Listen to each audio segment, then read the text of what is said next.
I know fans won't want to hear this on YouTube, but for me personally, and I'm not saying you can't have your conversations about if Arteta's the guy, if he's not, if he doesn't do it next season, we've got to ask questions. I just find it redundant because fundamentally the man's staying in it. So it's like, with all of this being said, how do we move on?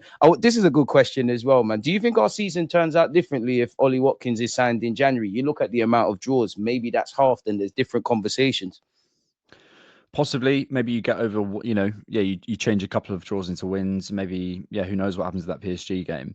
But I think maybe more to the point, it could have helped us in this season, and then it could have helped us in the summer. We had a if that was the player that we're going to go out and sign players this summer, right? I pray. We're going to go out Trust, as I said, man. and sign players, right? I just, if we go and pay like Nico Williams' release clause, like it's difficult because you don't know who really was available in January, who was available to move. But my suspicion is money talks, and if there's a player that you're talking to for a long, long, long time, and you say to and Benjamin Sesko could have come in January or whatever.